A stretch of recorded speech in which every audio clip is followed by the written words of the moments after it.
Welcome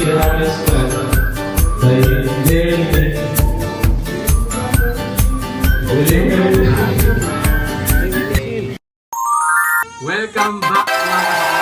And again, it's a Friday morning, May 1st, and happy Labor Day to all the hard-working men and women of our labor force. At since holiday, we'll take this opportunity to again go out of town.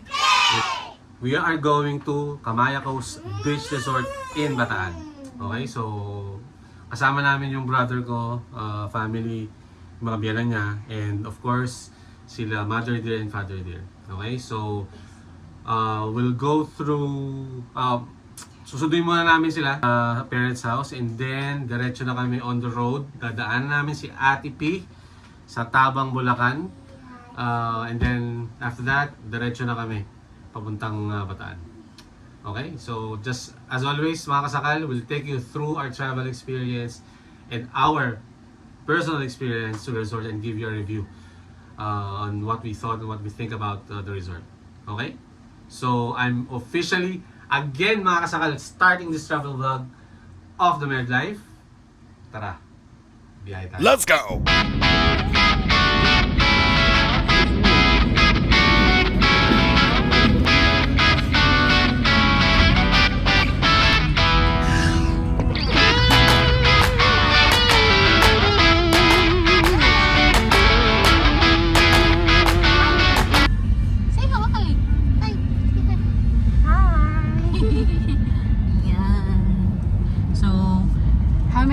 Left, love, papuntang Bataan. 2 hours. 2 hours, papa. And then we're planning to meet Jake's family sa Mariveles, Jollibee Mariveles for lunch before we head to Kamaya.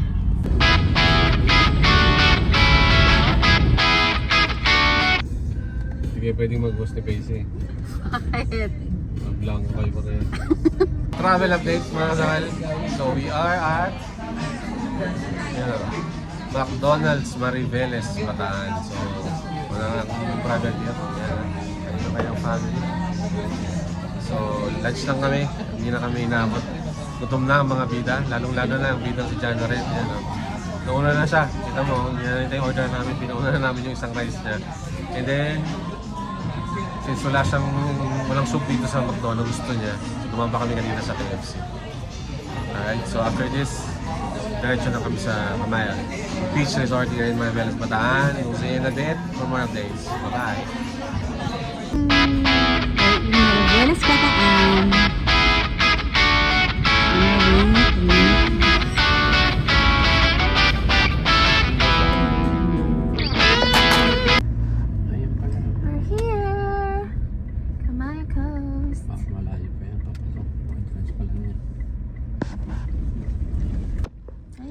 Turn left, then turn left. Sleepy.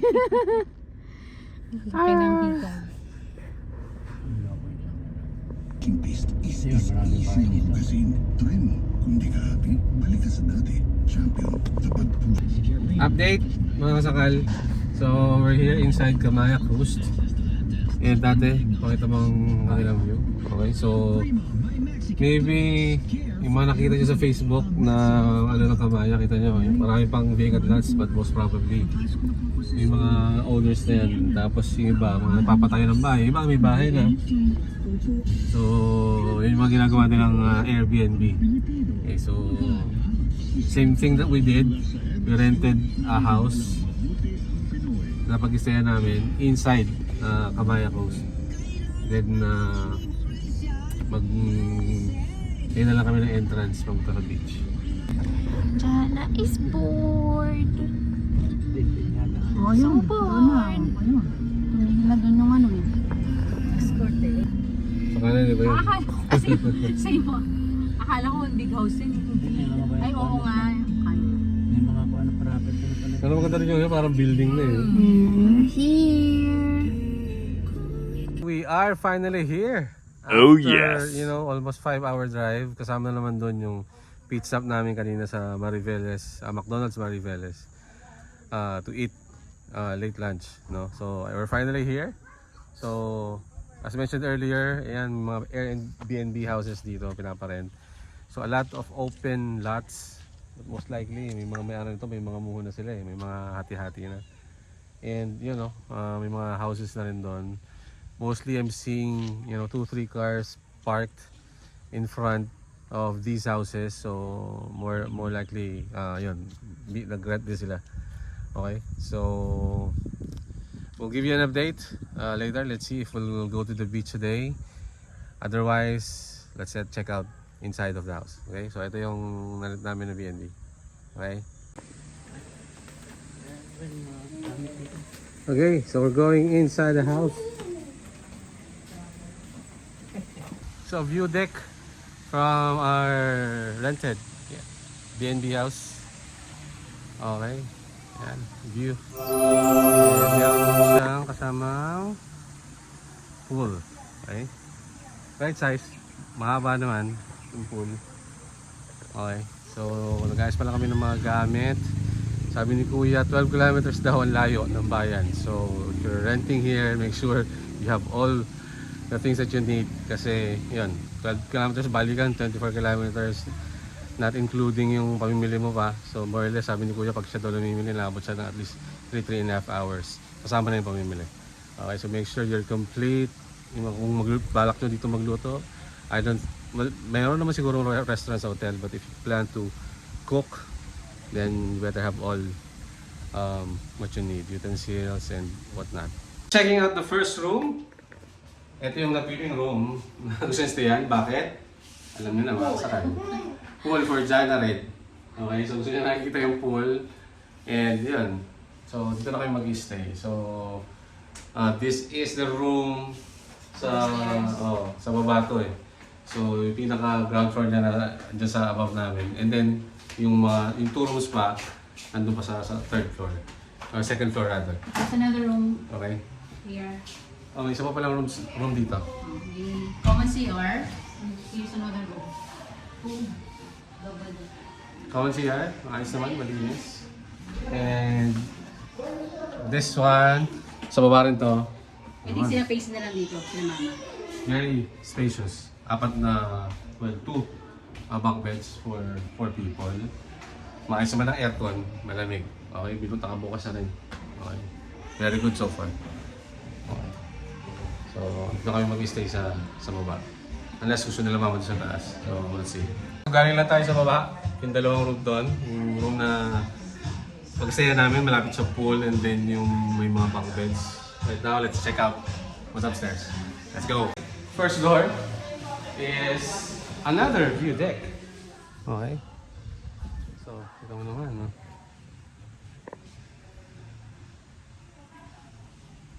Okay, so ayun yung isang room.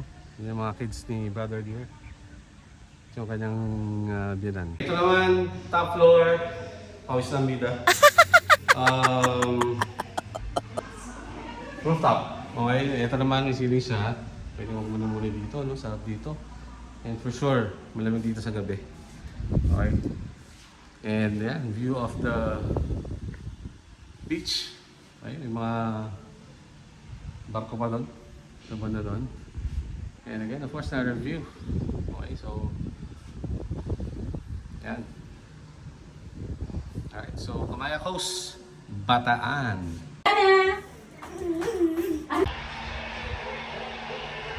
This is the dining area. They have common CR here. This one is, it's locked.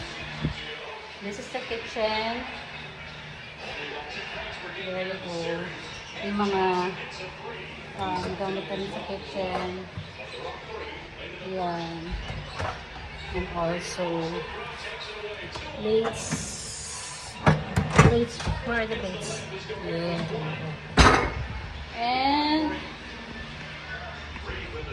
this is their sala.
One eternity later. Good evening mga sakal. So update, it's time check, it's 8:24 p.m. So bagsak ang bida ko. So natulog ako kanina. Well, everyone else went swimming. As I mentioned, may pool dito mismo sa house. So swimming sila. And now, we're preparing for dinner already. Okay, so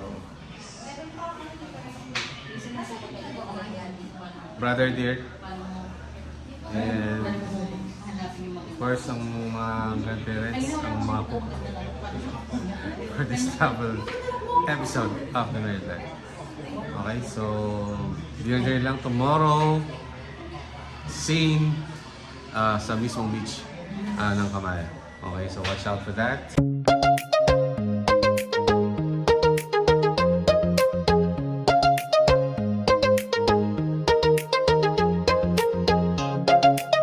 Done with dinner.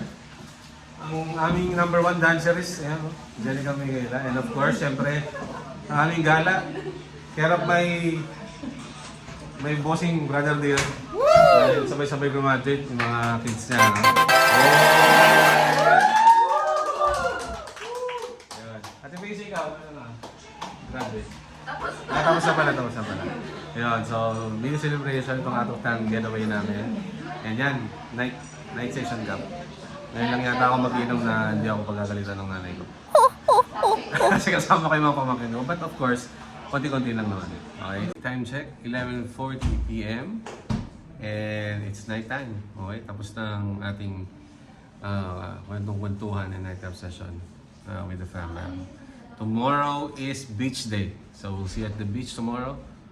Bright and early. Bye-bye! The next day. Good morning mga kasakal. It's a Saturday morning here in Kamaya Coast Beach Resort in Bataan. So, yan ang aming view. Diyan nag-swimming na siya. Dala siya nag-swimming. Maaga pala gusto niya nang mag-swim. So, very quick lang naman because day after breakfast, we're going right to the beach. Okay, so tingnan natin what's happening inside. Preparing for breakfast. Let's go.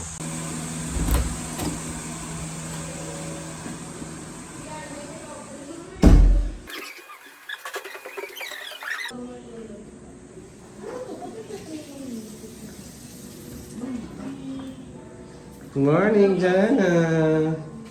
So she's eating breakfast now. English masungay. Kasi, hilaw pa. Face slides. Done with breakfast and yun, sightseeing si Jana rin. Tuntua siya sa view. So, nagpe-prepare lang yung mga kids and pati yung mga oldies. We'll go to the beach in a bit.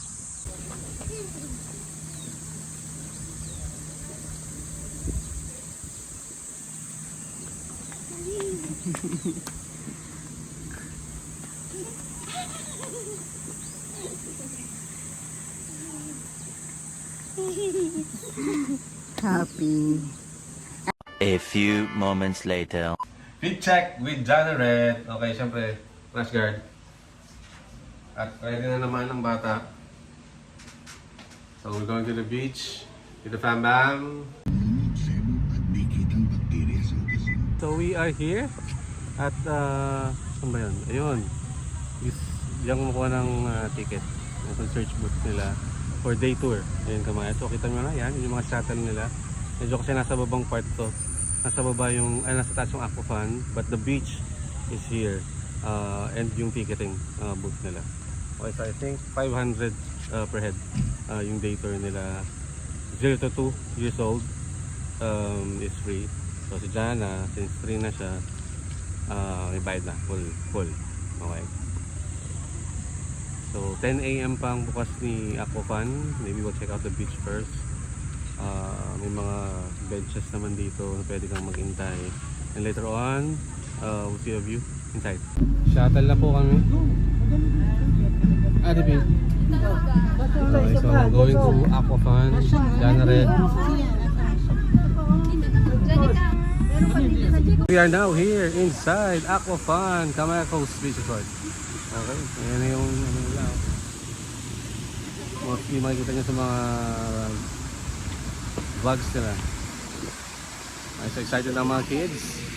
Talagang araw, matik sunog. We'll have so much fun.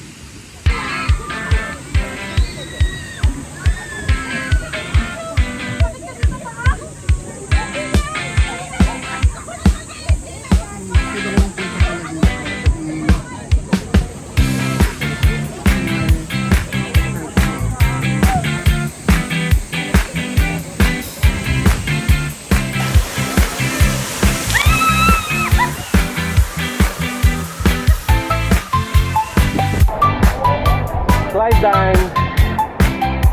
Let's go. There.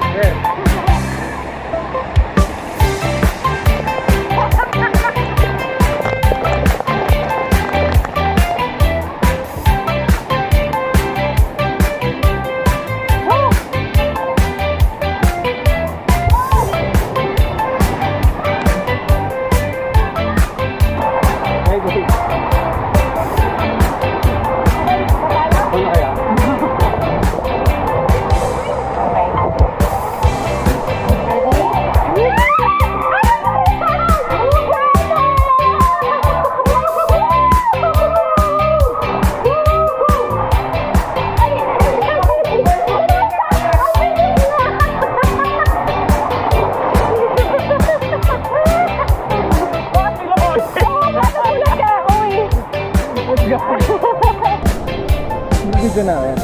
Wala ko? Oo. Sa likod kita na sabay tayo. Ay!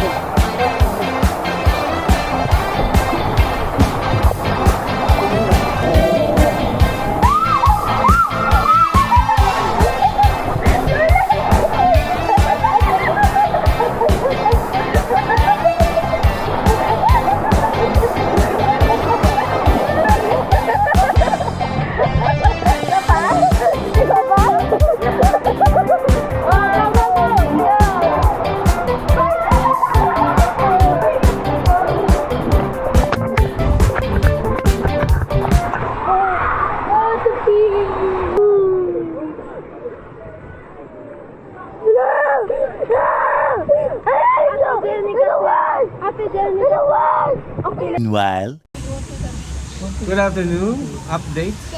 Okay, so isang update dito mga kasakal, no, sa Aqua Fun. Ayan, no, is yung hatch nila na ganito. Ayan.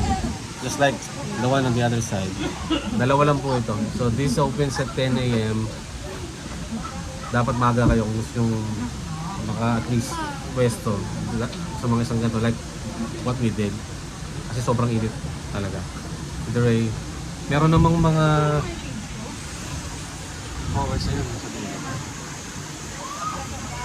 pero syempre tela lang eh.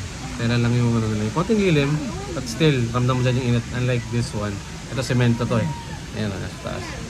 Okay, design lang siya na parang hot pero semento talaga siya. Okay. So yun, maitim na kami mga mukha dahil sobrang init. So make sure sunblock tayo. And ayun nga, dapat maga kayo dito. Hydrate. Bawal din magdala ng So babalik kami sa house for lunch.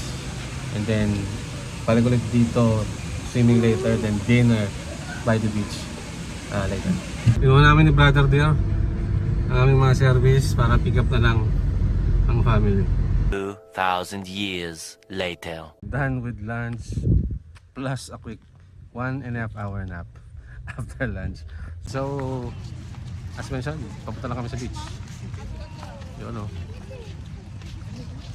Jana Red ay sleepy pa. Sumpong siya kasi in-store mo kanyang pagtulog. Okay. Wala pa 2 hours yung nap niya. So that's yan, minimum 2 hours eh, para good ka. Since bitin na kanyang tulog, ayan, masungkit ang bata.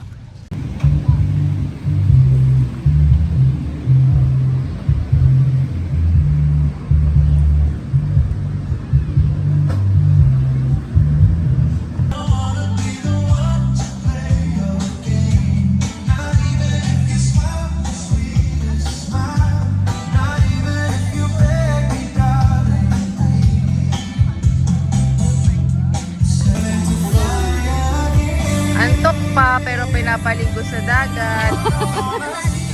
Kawawa naman. Parang maano siya. Nawala yung sumit niya.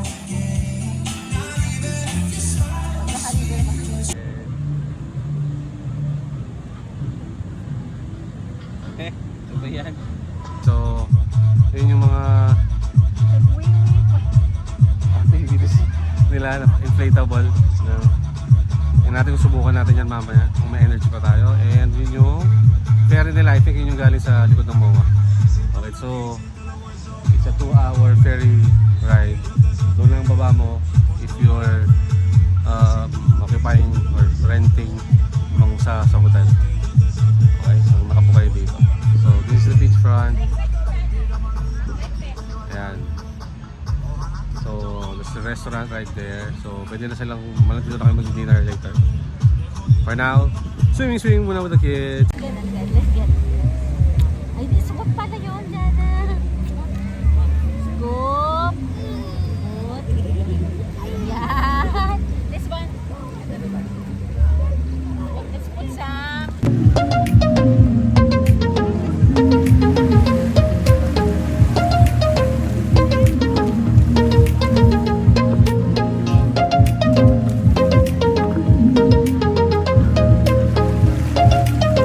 Panlaw time. Tapos na mag-swimming. Uwi na si Jana Red. Set up na rin mag-fire dance. Ito yung mga additional cabanas nila. So pwede rin kayo mag-stay dyan. So kami itong kami sa bandang unahan. So pinaserve namin yung food around 7 para ayan, yung banda. I think you're able to hear yung band. So nandun yung CR. Pero yung tarang kami ni ate. Dito ako shower room sa malapit sa may infinity pool. Dito rin daw mag-BPS. So CR lang talaga doon. Okay. A bit loud. Fire dance is on. Oh. A lot of people watching. Go.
Dinner time!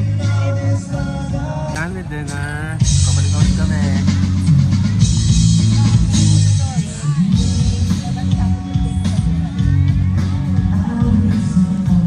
New set na yung band. Jana is almost done eating. Bora has a D-mall. Kamayakos has a B-mall.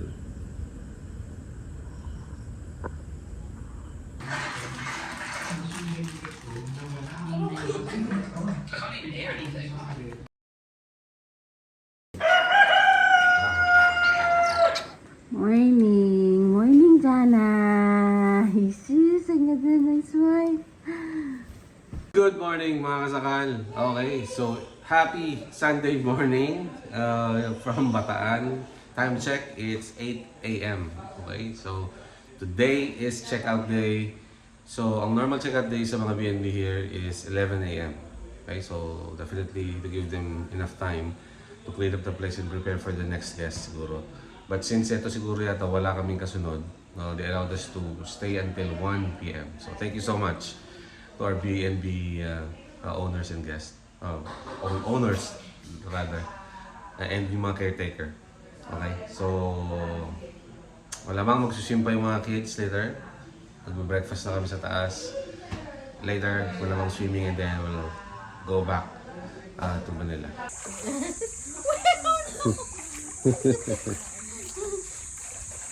You have your what? You're floating na. Okay.